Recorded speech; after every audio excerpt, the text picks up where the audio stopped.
Hello, and welcome to the Untitled Gen X podcast. A podcast hosted by two childhood best friends dedicated to the pop culture that raised us. I'm Kate, a writer, a midwife, a current-day pop culture know-nothing, but nobody puts baby in a corner when it comes to the pop culture of my youth. And I'm Lori, a writer and pop culture lover who's still not over how my so-called life left us hanging. Greetings and salutations. We've decided to kill a bottle of wine and dish on 1989's cult classic Heathers, starring Winona Ryder, Christian Slater, and Shannen Doherty. Dear Diary, it's no secret this film is so very. So let's get into the red scrunchie of it all. Kate, let me start off by asking, what's your damage? And by damage, I mean your history with this iconic film.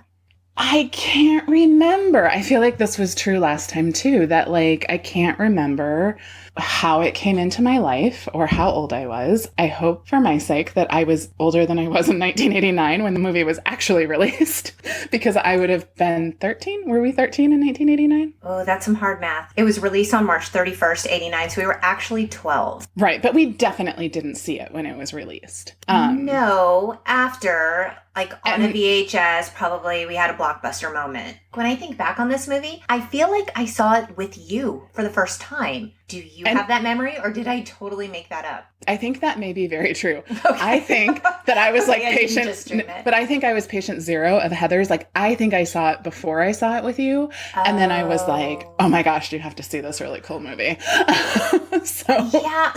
Okay, that brings up a really interesting point. I remember when I saw it, loving it. Yeah. I think we were probably 13. I don't actually think we were in high school yet. And I remember... I think you might be right. Which is weird that I would have loved it only because if we weren't in high school yet, it stands to reason that this would have terrified me to start high school. But it didn't.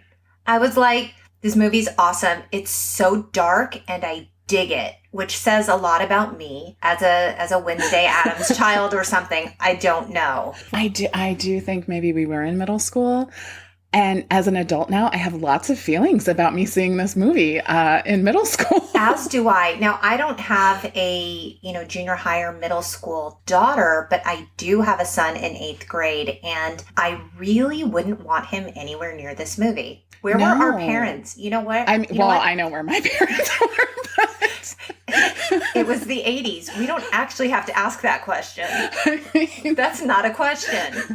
That was a challenging time that was in my family life. This is true. And so it does make sense that perhaps I didn't have a lot of people monitoring what I was watching on Heathers, porn, whatever. I am proud to say that there was no internet, so I guess was that then? Where you could do the pay-per-view and it was all scrambled and you could be like, oh wait, I think I saw something scrambled in there, but I wasn't that interested, so I didn't spend a lot of time hurting my eyes trying to do that. I think my parents just probably saw some girls on the cover. Or no, it's Winona and Christian. And Christian on the cover. I know that iconic cover. Yeah, it doesn't look threatening. Heathers. It doesn't. It looks like a fun, campy, cute, feel-good fun, rom-com. Right. I was a huge Winona fan, so of course. As was I. And Shannen Doherty, I loved her from Our House. Our House, yes. I think that briefly in my childhood, I wanted to be a pilot and an astronaut because of her character in that show, because wasn't that what she wanted to do? Yes. Yeah. I was highly influenced by that. We loved her too from her little stint on Little House. Oh, Little House. Mm-hmm. Yes. So, okay, the movie opened on March 31st, 1989. And it only opened in 54 theaters. And it was an indie film. It made $1.1 million during its theater release. It was directed by Michael Lehman. It was his first film. And wow, way to knock it out of the park on a first film. Well, it was critically acclaimed, right? But not very... Yeah, I think it was all the buzz at Sundance. Right, but it was not super popular in wide release. No. So I think it was one of those things that just, once it was released on video, it just got some legs and word of mouth, and it just spread like wildfire. I remember everyone talking about it. Yeah, it was a very cool movie when we were young. It was a cool thing. And so when I went back to watch it, I was excited and I was expecting it to be like fun and we were going to have this really fun podcast. And now I feel like as we're going into it, I have to give this like, ladies and gentlemen, this is going to be a very special episode of the Untitled Generation X podcast. Adult supervision probably is encouraged. And I also feel like I have to give a little bit of a content warning for some of the topics we're going to discuss. Yeah, this is some sensitive content. Like there is some assault issues that come up, like a lot. And so I just want to throw that out there. If that is a sensitive topic for you, we won't be offended if you step away.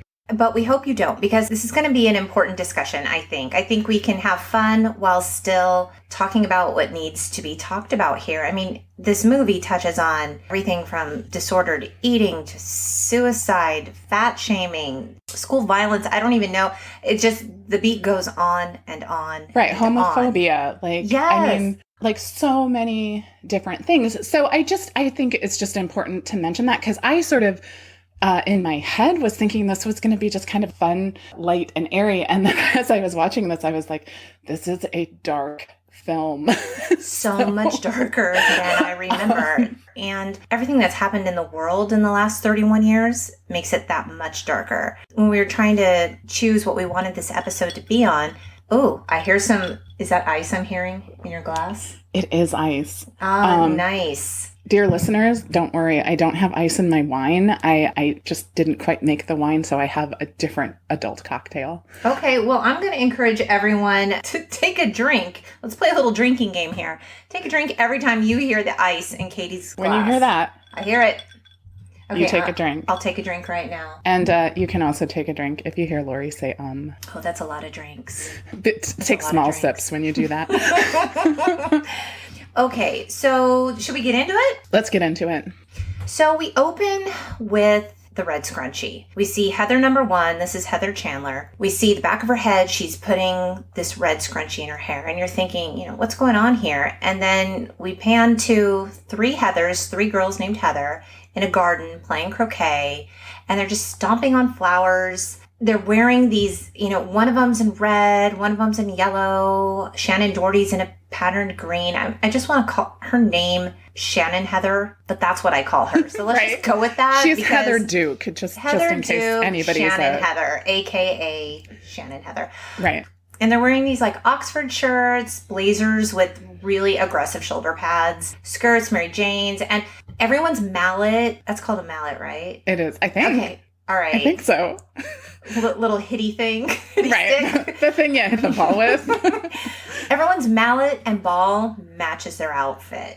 So we see Red Heather, main Heather, Heather Chandler, hit the ball with her mallet, if that's indeed what it's called. And she hits Veronica, which is Winona Ryder, in the head, like a whack-a-mole. And this is how we open. She's buried in the ground. Yes, with just her head sticking out, as one does. Yeah. Which I do feel like when I first saw it, that was like my first clue of like, oh, this movie will be different and is interesting. Quirky. Yeah. Right. Which, Winona Ryder coming off of Beetlejuice and all this, it tracks. So we get some Dear Diary voiceover work, and we're panning between life at school and Veronica, Winona Ryder, in her bedroom. And so she's writing these angry diary entries. She's wearing a monocle. Yes. Just an interesting choice. Like Mr. Peanut. Right. Like what? Like who does that? I don't know. But it does sort of lend to her sort of quirkiness and originality there. That's the word I'm going to pick. It just sort of helps her to stand out. Drink up, y'all. I'm drunk already. I hear so much ice. We're in the school cafeteria. Veronica is told by Heather number 1, write a love letter to Martha from the hot football player. And Martha, poor Martha. Poor you want Martha. to speak to Martha? You could tell she's a nice girl. She's all alone. Right. She is all alone. She does not have a body type that fits 1980s. Well, let's be honest, that fits like our culture's body ideal. I have to say that Hollywood really needs to like up their game. Like Hollywood always takes the low blow on the fat girls. Mm-hmm. And as someone who is in a larger body, I have to say it's like, let's be done with that. Although I will say that writers of this were trying to sort of provide a more realistic, which I don't know if that's the right word, alternative to like John Hughes movies, right? So John Hughes movies portray high school in a certain way, and he was trying to counter that. And so, which is interesting because each one of these archetypes is represented in this film. Right. Out of a John Hughes movie. Exactly. So, I mean, in a sense, I mean, that's a reality, unfortunately, of high school for sure in the 80s and the 90s. And I would imagine it probably continues today, that people who are different in some way, whether it's their body or their hair or their clothes or whatever, often sort of ostracized. And so it is unfortunate. And it's such a cruel joke that they play on her. It is. So Veronica's reluctant, but she does it because while she hates her friends, she can't say no to them. So can we just explore that a little bit? Sure. What I wanted is like, why though? Why does she need to be friends? Because she continually sort of says like, I hate my friends do these unkind things. But like, that was the part of the story that really had a big gap in it for me of why do you need to be friends with these people? What benefit are you getting from it? And it wasn't just being friends. She was an active participant. Right. And so like, is it worse to be the person who has a conscience and recognizes how just horrible this behavior is and does it anyway versus being one of the Heathers who's just like, whatever, you know? Right. Not giving it much thought at all, just going along with it because that's what we do. Right, because they're just kind of mean girls. Right. That to me was a flaw in the storytelling that, of course, I did not recognize at all when I was watching this when I was younger. At 13 years old. No. Right. So we see, we're introduced to like a brooding Jason Dean, which is Christian Slater. So we see a brooding Jason Dean and his earring in the corner of the cafeteria watching this whole thing go down. So Martha gets this love letter from this hot football player guy, popular guy. She goes up to talk to him and immediately it's the joke of the school, right? Everybody's laughing. Everybody's laughing except Veronica. They're all dressed sort of the same in these matching outfits, not unlike like the Pink Ladies in Grease or the Plastics in Mean Girls. You know, it's kind of one of those tale as old as time movie things, right? Where we see it's them versus everybody else. And we know that they are part of this group because of the way they look and the way they dress.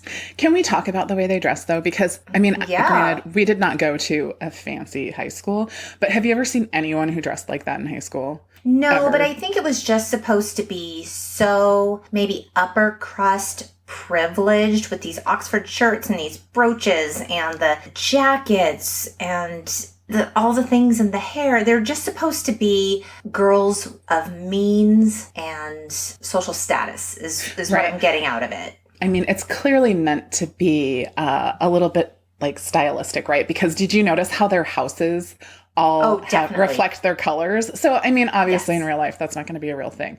So, I dress to match my fine. house regularly. What are you talking about? Oh, can you imagine if we had done that? Because everything this is not at that time. Wait, this is really interesting because like my house until it got upgraded eventually, everything was an avocado green. Oh, well, child of the 70s. I mean, we were, what was it? Harvest Gold?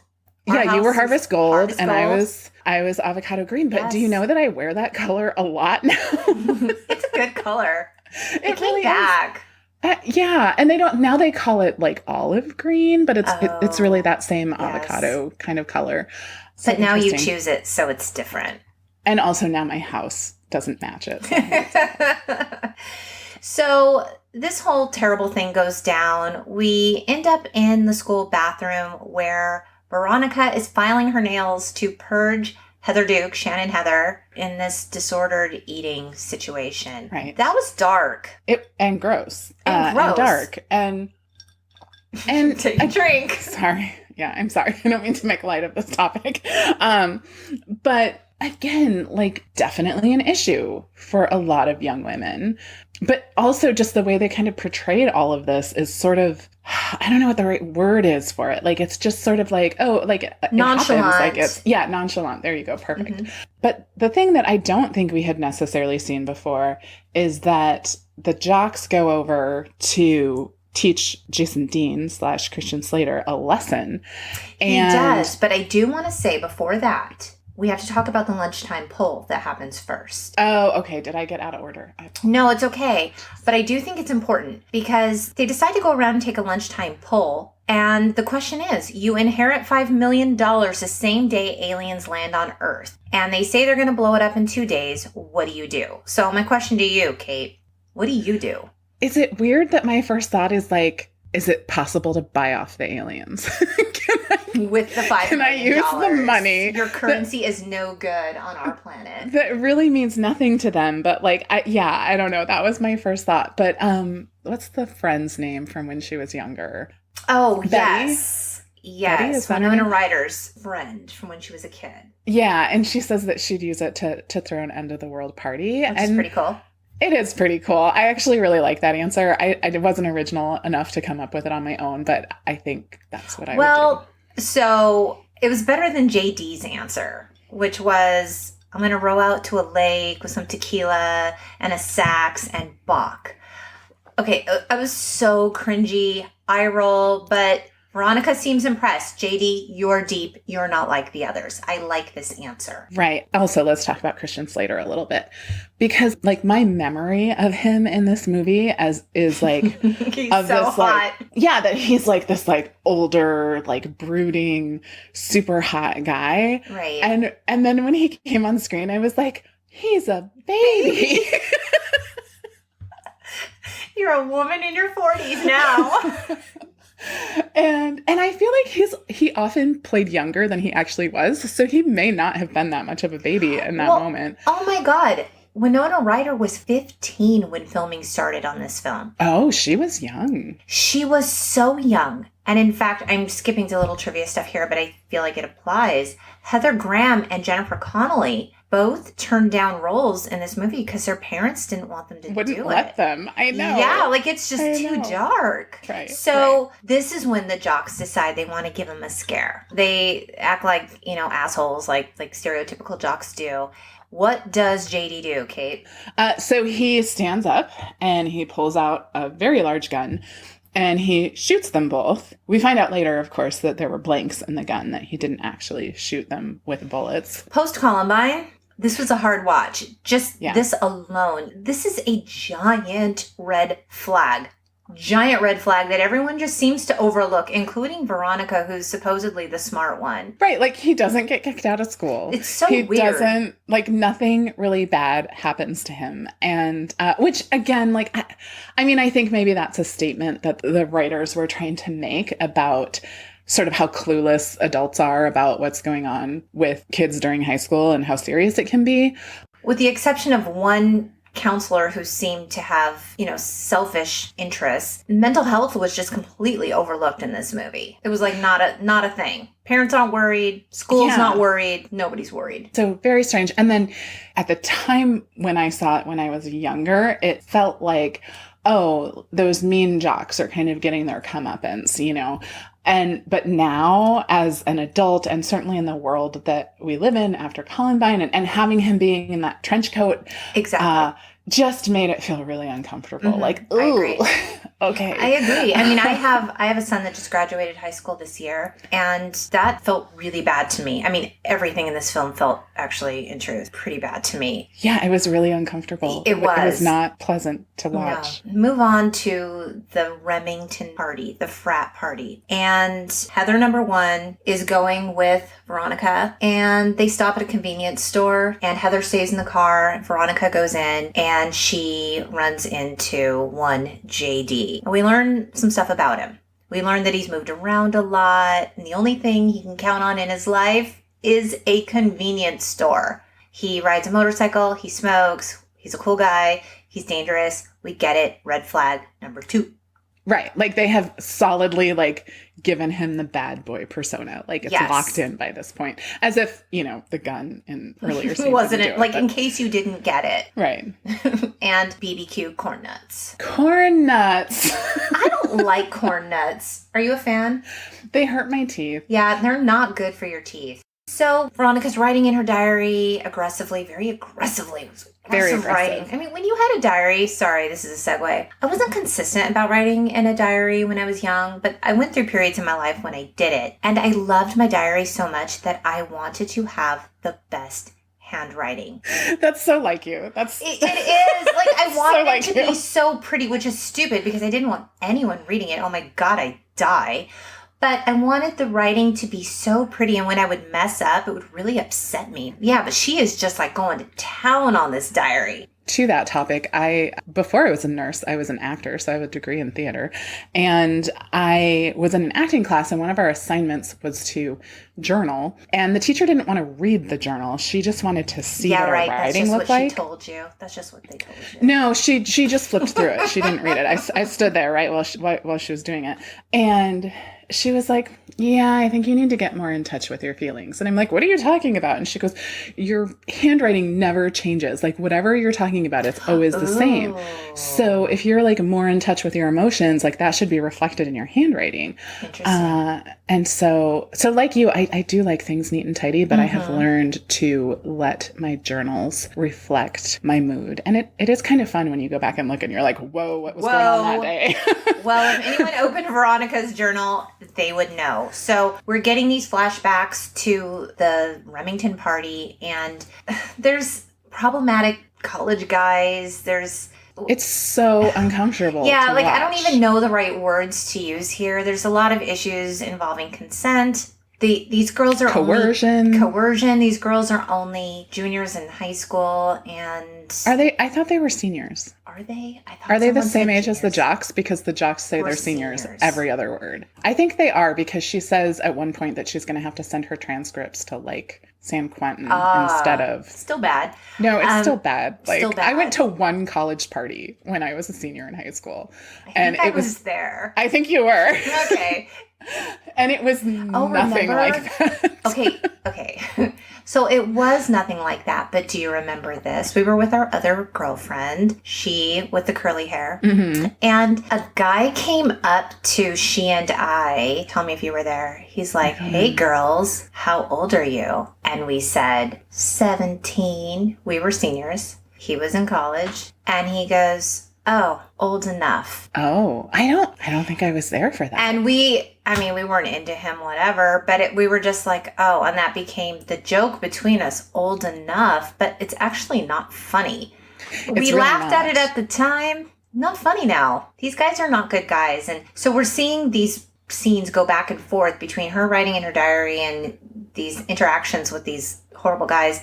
And she does say that she understands that she must stop Heather and she wants to kill her. Right. So we cut to foreshadowing. Yeah, good foreshadowing.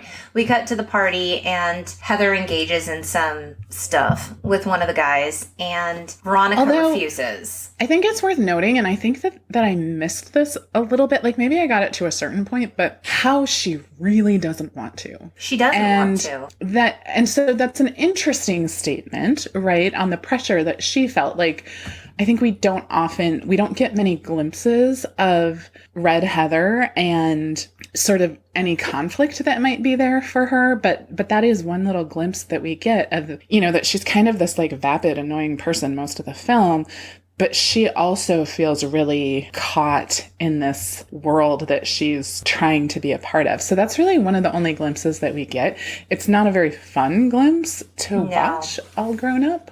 Winona Ryder's, or Veronica, I'm sorry, her little prepared speech that she has. It was good. For her suitor. Like, yeah, I was like, that's great. So Veronica refuses, and Heather is so embarrassed. And she says something like, I'm going to ruin you. So, and it's all very, Kate. It's just all very. It's everything to the extreme. So, right. Very dramatic. Very dramatic. JD that night, presumably that night, breaks into Veronica's room. Okay. Right. He's just like, at her window. This is now red flag number 3. Okay, I counted the red flags. You don't even want to know. Red flag number 3. Breaks into her room. They play strip croquet. JD says outright, Heather Chandler is one bitch who deserves to die. Red flag number 5. So in the morning, Veronica and JD decide they're going to give Heather some sort of hangover cure. We're in Heather's kitchen.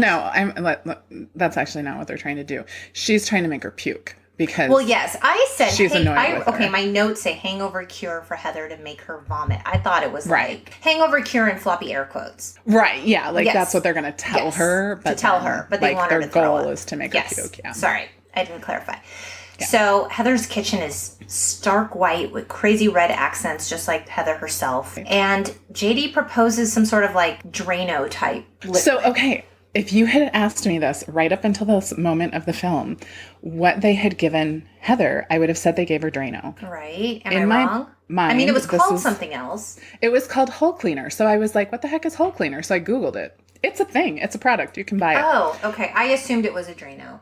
Well, and then I felt better because in another scene, like a little bit later, Winona Ryder says something like, I didn't want to give her drain cleaner for breakfast or something like that. So I'm like, okay, well, I didn't make that idea up. But Hull Cleaner is actually not Drano. It's like an anti-rust, it gets water marks off, that kind of thing. But it's pretty industrial strength. So okay, so it's like a solvent. It's not something that you ingest. And my guess is that perhaps Drano was like, please don't use us. Bad publicity. Please don't associate our name with this. So Veronica's real quick to say, hey man, that'll kill her. That'll kill her. I don't want to do that. Don't be stupid. Let's do something gross like milk and OJ. They pour, I assume, because I don't remember, I watched this really late at night. JD pours it into a mug. First he pours it into a glass and she says, don't be ridiculous. She'll never drink that. That'll kill her. And yeah, she'll never drink it. It's blue. So he pours it into a mug. Okay, he pours it into a mug, this white mug. And these mugs have tops. Weird. I guess it keeps the liquid inside of them warm. I feel like it's a rich people thing. Oh, okay. Yeah, I've never seen that before. I thought I could really use one of those though. So Veronica grabs another mug, makes her gross OJ milk concoction. Same mug, which was stupid. Who has matching mugs? Let's start there. I mean, I have a couple, but... for many years of my life, I had matching mugs. Oh, okay. Well, this doesn't apply to you matching mug people. Let's not judge the matching mug people.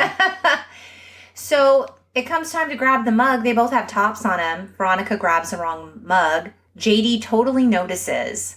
Kinda half-assed, goes to stop her, but then decides not to because he's a terrible, terrible human being. I mean, he really is. He is. So, red flag number 85, right? Right. So, they go into Heather's bedroom. She's sleeping in this, like, gorgeous satin sleeping dress thing. There's red bows everywhere in her room. They tell her, oh, we've got the stuff. It's going to make you feel better. Veronica doesn't know. They've got the solvent in the mug. I assume that stuff smelled bad. Industrial solvent smells. It smells. Well, so I always thought that was always my memory too of like, come on, like how would she not realize that? But he does sort of like dare her to do it. So she just sort of kicks it back quick. I mean, come on. So I don't know. But I can kind of suspend my disbelief on that one more than some of the other points in the movie. But I mean, if you would have given it to her and said it's absinthe, and you're like, ooh, absinthe is mysterious, and I know it's this like crazy color, and oh, I could see it a little bit more. Is absinthe a crazy color? I think it's clear. I think I've had absinthe. What am I? And I think it's clear. Why do I think it's blue? Are you thinking of like blue curacao? I don't know what that is.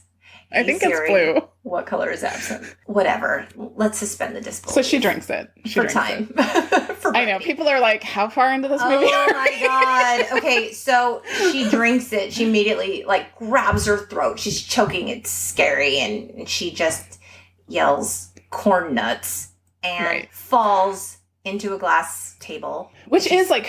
From a cinematography perspective, like that's a pretty interesting shot. I will give them that. I literally looked away because I knew it was coming and I was upset. So she's dead. And Veronica says, oh my God, I can't believe it. I killed my best friend. And JD's all, and worst enemy. And she's like, same difference. Okay. I don't know. I don't know what to say about that. If your best friends are your worst enemies, you've got some problems. Right. So, as you know, I had some complicated friend issues in high school, in early high school. Somebody that I was really good friends with, we had a parting of the ways. And it was not always pretty. Nobody was going to kill each other. But God forbid. But there was a high degree of animosity. So, I mean, there are times where that happens, where your friends suddenly feel like not your friends, but not to the point of murder, ideally. No. So JD concocts this idea. Let's make it look like a suicide. We got to get out of this. Right. And here is like red flag number like 974. And we've known JD for like a hot second, and we're already here. And she says like something like, man, it seems like you've done this before. And he doesn't really say anything. And you see like the look on her face is like, oh.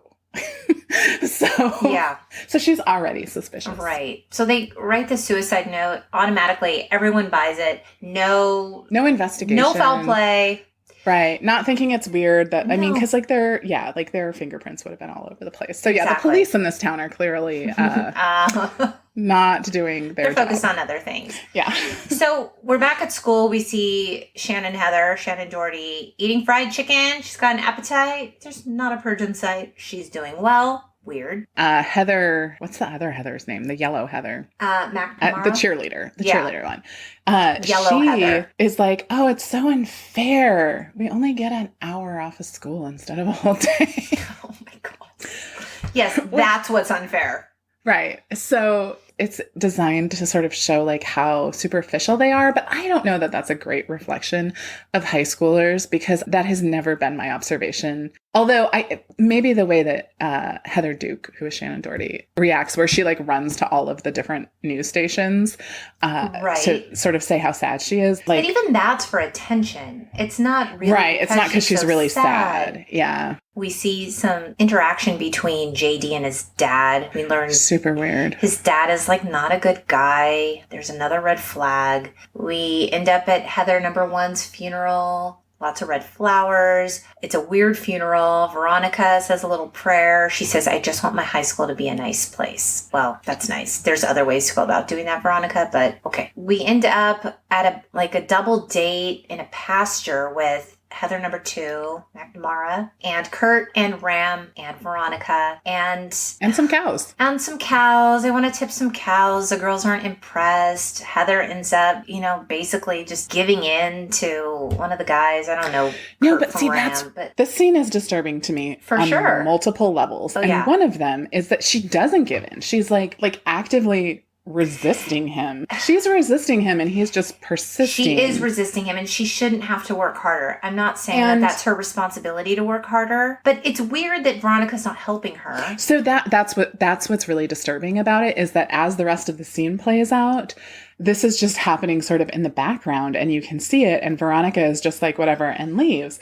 Right. And we just kind of accept it as it, like as a regular thing. And right. And I think that was the point that they were trying to make. And it's also, I think it plays really badly 31 years later. Oh my God. Whereas I don't remember having that reaction to, and then that's sad too, right? That was not my reaction to it when I was younger. It wasn't mine either. It felt, and like, I hate to say this, but like, it felt like kind of like that, like, oh, boys will be boys, Exactly. That was actually one of the scenes that I think I found the most bothersome to watch because I was just like, what is going on?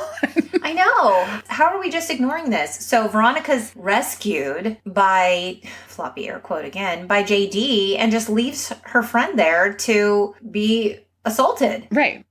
Really and like nobody cares. Nobody cares. Like, it's fine. So the next day at school, Kurt and Ram spread a rumor about Veronica that she is an easy girl. She performed oral sex on both of them. That's what I got out of it. Is that what you got out of it? Yeah, and I actually got that out of it when I was younger. And I remember, like, that was, like, the first time that it occurred to me that, like, that was a thing that happened.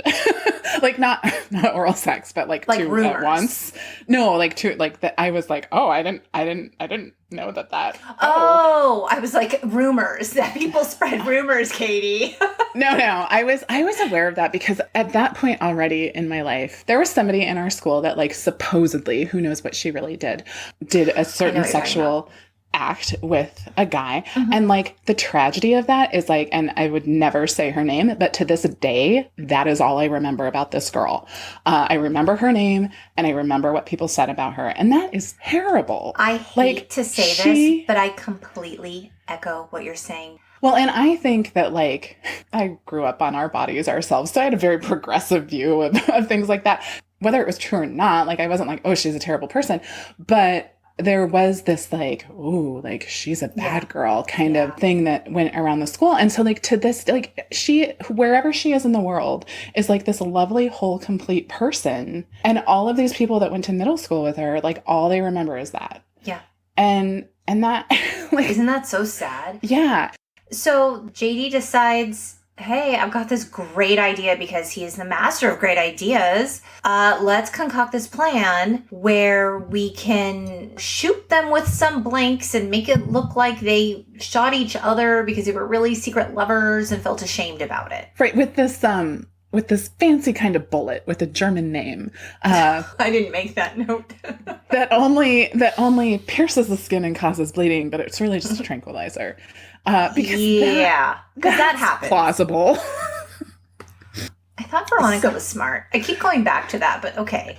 So this was a scene that I had a really hard time suspending my disbelief for. Because, first of all, there's like 2 circles that she clears in the leaves for them. Right? For them to go stand in. So, like, you come up on a crime scene with this as the explanation of what happened, and there's, like, 2 circles. Like, oh, they decided to, like, clear out some circles in the leaves before they killed each other. Right. So that. There's also the issue of, like, that these 2 teenagers just have, like, spot on aim. Right? Right. So the plan was that JD was going to shoot one of them, Veronica was going to shoot the other one, and they were going to stage it to look like they shot each other. But no one was supposed to die in Veronica's mind, right? Right. JD shoots one of them, like square in the throat. Gross. Right. Veronica misses. JD chases after him. She ends up shooting him. Oh, what do you know? They're both dead. Body count 3. And I just met this guy like last week. Right. Like no one was dead before I met him. Now 3 people are dead. Now I've been involved in the murders of 3 people. Yes. And she's freaking out. They're both dead. She burns her hand on a cigarette lighter, like in the car. And then JD lights a cigarette on her. Off of her burned hand. Yeah. Red flag number 9 million. Right. That was gross and weird and dark. Right. It was, yeah. Yeah. Everything about it. But, you know, like, kids today would be like, how did she use that to burn her hand? Yeah, like, cars don't have that anymore. That's just not a thing anymore. Yeah. And then it's, you know, some diary entry or, dear diary, are we going to prom or hell? Well, as dark as this is, Katie, we haven't even gotten to the end yet. The screenwriter, Daniel Waters, said that the first draft of the film was way darker than this. Like what? Yeah, he said at the end, the school was blown up and the dead students attended prom in heaven. Whoa. Because isn't that one thing that JD says? He's like, the only place where like you get rid of like all of these, that's not how he said it, but like the cliques and everything is in heaven, like only in heaven. And I felt like that was an oddly that just didn't fit him. And so I wonder if that was their way. Heaven? Really, these people are just deplorable humans. I mean, no one worse than JD, but like heaven? So I wonder if that was their way of trying to like work that concept in there. Yeah, it was weird. Because it did stick out like, what? This feels misplaced. Yeah, and I have to say like, it's funny because, and not really funny, haha, but when I was younger and watching this, like this felt like a really like climactic part, right? Like it felt like I was still like really in the thick of it. And really at this point in the movie, watching it as an adult, I was just like, I'm so tired of this. Like this is, why is this entertaining? Like this is terrible. It just kept getting worse and worse and worse. So we meet JD's dad again. He's a clear psychopath. He blew up a building of like some person he was in business with or something. And then, did I get this right? I watched this so late at night. Did the dad blow up a library with JD's mom inside of it? So his dad is a construction guy. Right. So he wasn't like blowing things up for the fun of it. Like he's blowing them up as like planned demolitions. And he had planned this demo. And so this is where we like get the foreshadowing of like, oh, this was how I did my demolition. I put the explosives in the boiler room. And so it establishes like why JD might have such ideas. But his dad had a planned demolition of a library, and the mom went into the library like minutes before it was supposed to be destroyed and waved to him from there. And I think the idea is that people said it was an accident. And he's like, no, she knew what she was doing. She killed herself. So, so we get a little backstory of why perhaps he's so, one, suicide obsessed, and two, just a little off his rocker. Right. Struggling with some serious mental health issues. Right. That no one addresses. No one, not even the hippie counselor or teacher. Right. Pulls him aside to say, she does pull Veronica aside at one moment, and I'm skipping ahead, but she's like, Veronica, whether or not to kill yourself is the most important decision you'll ever make. What? I'm going to go off on a tangent here, but I think it's important because I think it's something that runs through all teen movies, especially in the 80s. I can't speak for now as much, but is the idea of the completely clueless and incompetent adults in their world. Like the parents are clueless. It's a trope. As a parent of people that age, are you like, what? I am. And I don't know if it's because adults really were so clueless and we're only now hyper aware of it. I'm kind of obsessed with my kids' mental health, and that's a double-edged sword too. I don't want to be that parent. It's like, are you okay? Are you okay? Are you okay? Okay. But it's definitely something that's at the forefront of my mind. And I don't know that it was at the forefront of our parents' minds. Not even our parents specifically. I just mean generationally. Just generally. And maybe that's what's being reflected in this, is the idea that, like, you're teenagers, what could be so hard in your life? Right. Get welcome over to the it. real like, world. Yeah. Like, life you don't is like. Hard. Yeah. Right. And so I think that so maybe that is why they're portrayed that way, because it highlights that contrast of like, no, actually there is a lot of angst and a lot of real bad things that are going on, as evidenced by the eating disorder and the assault and the bullying and all of these things. But it's just sort of brushed off by the parents. The parents are so clueless about it. I want to get to that point, exactly what you're talking about. JD tells Shannen Heather that, she needs to be in charge now, gives her the red scrunchie. She gets kind of a big head about it. Martha attempts suicide, which was really sad. Heather McNamara, yellow, the one that dresses in yellow, she calls into a radio show. She's clearly in pain. Shannen Heather loves it, laughs about it, tells the school about it. And JD ends up telling Veronica's parents that she's suicidal. And they are just so stoic. It's bizarre. And that goes back to your point, that they don't really have feelings about it at all. Right. Like, it's just kind of like, are you suicidal? Like, just very matter of fact. When we see Veronica hanging in a room, we're thinking, is this it? JD discovers her, and he's like sad about it, even though he came to kill her. He's even like, I though came to kill you, but I'm sad. Yeah. And then he goes on some weird monologue rant about his plan to destroy the school. Doesn't he take out Heather Duke? So, okay. Before this? Okay. I have a note, but I wrote nightmare, ? Real, ? Unclear, period. These are my notes. He grabbed a knife to kill Shannen Heather. I think that the funeral is a nightmare. Okay, with the 3D glasses. But I don't know. Yeah, now I'm like, I don't know. Was the whole thing a nightmare? I don't know. Interesting. JD's such a dark character. Maybe not. Probably not. Probably yeah, maybe life. That didn't actually happen now that I think about it. Maybe I thought it was all real up until that. Okay. It wasn't actually very clear. I don't know, but she makes a diary entry that no one can stop JD. So she knows she's in some serious trouble, and she's tried to break up with him a lot. And like, he keeps like pinning her down and kissing her. It's well, and so oof. Yeah, like that is an interesting commentary, perhaps, is that he's sort of like so disgusted by the jocks and like how much they're like assaulting girls and whatever, although he doesn't step in to help Yellow Heather when she's being assaulted in the field. But but then like he essentially does the same thing. And so I'm like, well, what? Why is this okay? Yeah. So we see that JD's got this awful plan. We see him with some like Looney Tunes type sticks of dynamite. He's doing some stuff. There's a pep rally in the school gym, and he's down below the gym and under that, the floor under that, the boiler room. He's in the boiler room. Okay. Setting up bombs, and it was a hard watch. It really was. I mean, when you think about everything that's transpired after this, and I'm not even just talking school violence, okay? Right. I mean, even the Oklahoma City bombing, these things happened after this.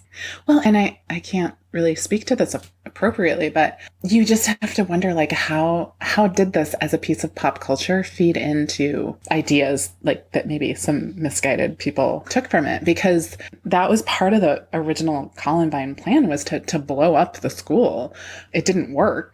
Seeing it on the other side of all of that just feels uncomfortable. And I mean, you could not make a movie like Heathers today. Oh, I wholeheartedly agree. And you certainly couldn't get critical acclaim for it.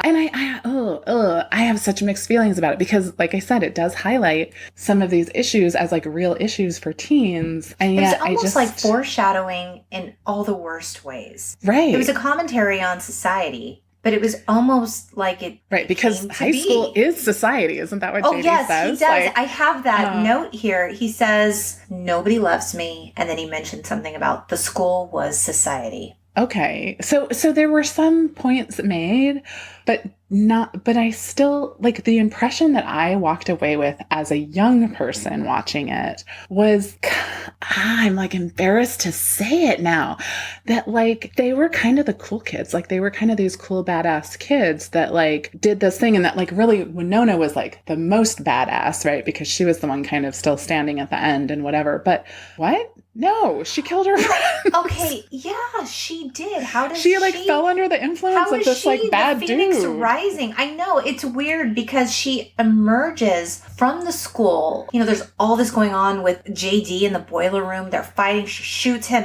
It's terrible. She looks like crap. She gets out of the school. She's standing on the steps. He's there, strapped with bombs. And she says, you know what I want? Cool guys like you out of my life. Like she flat out calls him a cool guy. Cool guys like you. I think that's meant to be ironic. I think it is too. But like you said, they're the cool kids. Right. That there was this idea that like they were cool. The other, what is that about? That's disturbing. And the fact that like, what lesson does Veronica learn?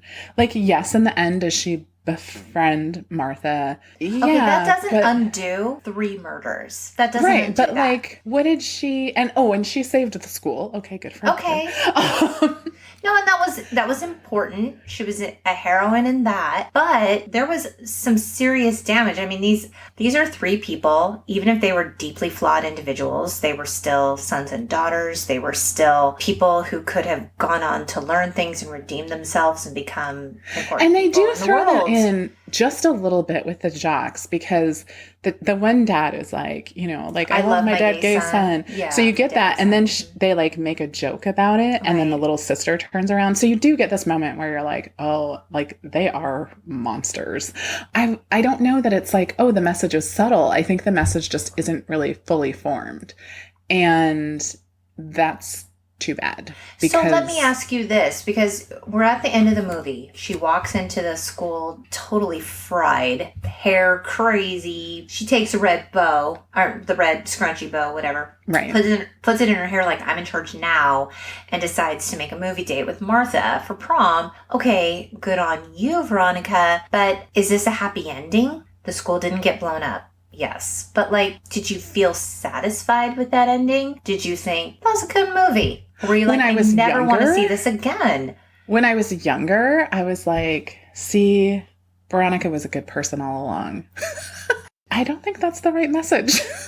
When I was younger, I was sort of like, that was an awesome movie. And was it really awesome? Or did we subscribe to the fact that it was awesome because the people around us or the older people around us thought it was awesome? Or for the time, was it indeed awesome? No, I think that when I first watched it, I was like, wow, this movie is amazing.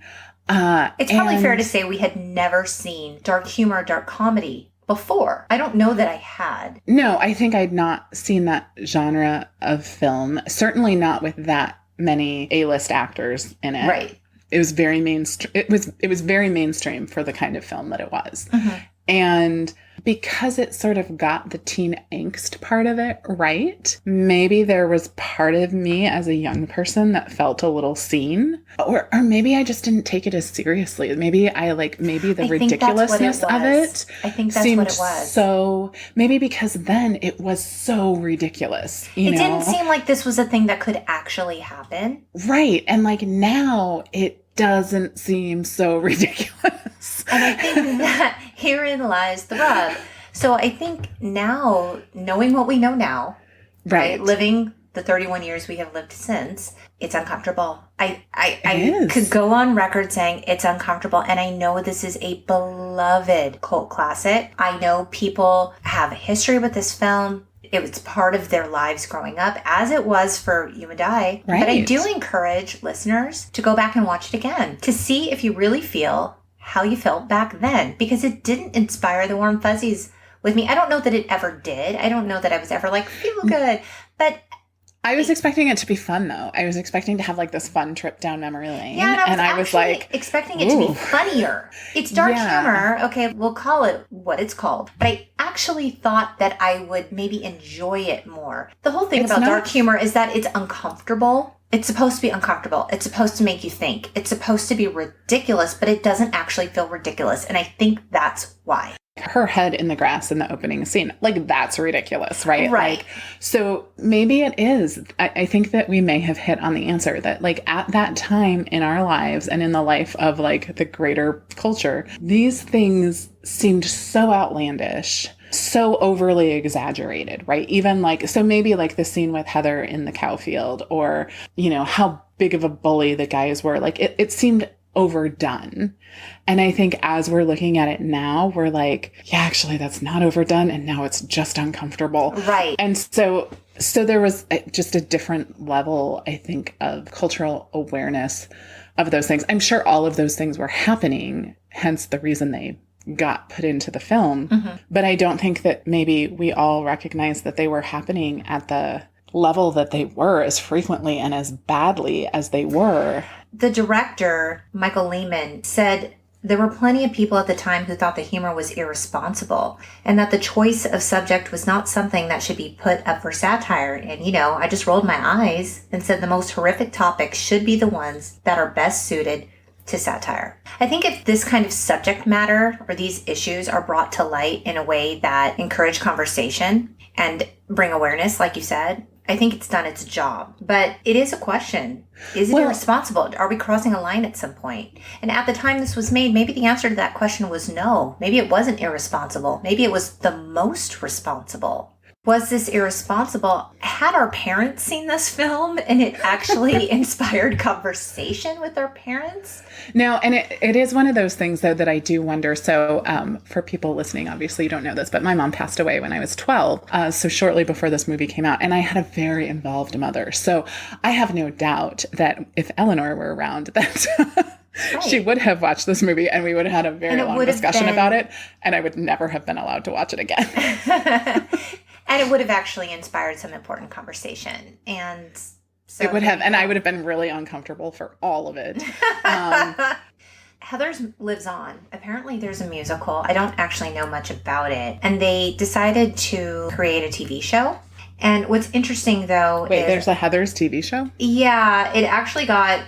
The release of the show got pushed back because of the rise in school shootings, which is really sad. Yeah, it would be interesting to see it, to see if it's like, I'd be really curious. Yeah, it will be interesting to see how they tackle these topics in our current culture. I wanted this to be so fun, and it's really not been a fun movie to discuss. No, and when you were saying bring about change, I was thinking this is actually going to bring about change in our podcast, because I'm not saying we're not going to deal with the heavier things, because I think that that's important. I think it's all part of it. But definitely our next episode, I need it to be super light and airy. It needs to be nothing but a good time, because not even this glass of wine could make this feel good fun. It was heavy. I was not expecting that. So I just don't want that. Yeah, this was no like recap of Paula Abdul's Forever Your Girl. Right. No. Yeah. Which actually Katie timestamp added to the list. Right. Okay, well. Oh, Paula. Yes. Whew. Yeah, so this has been a very special episode of the Untitled Generation X podcast. Gen X? Is it? Oh, I Gen think X. Gen X. I'm sorry. Who was I being all lengthy in the word generation? Like the least Gen X thing I could have ever done. It's a super Karen thing to say right now, by the way. Yeah, I know. I'm sorry. So thanks for hanging in there with us. If you love this film to this day, like you watch it regularly and you're like, we want to know. right. Like, these women are I'm curious. How does it speak to you in a way that it wasn't speaking to me? What did I miss? Drop us a line. You can find us on the web at theUntitledGenXPodcast.com. We're on Instagram and Facebook at The Untitled Gen X Podcast, and you can leave us a message there. If you do listen to our podcast and you want to throw us a like or a review, we would really appreciate that from you. We would. Thanks, you guys, for joining us. Talk soon, beautiful people. More fun next time, we promise. Definitely. Bye.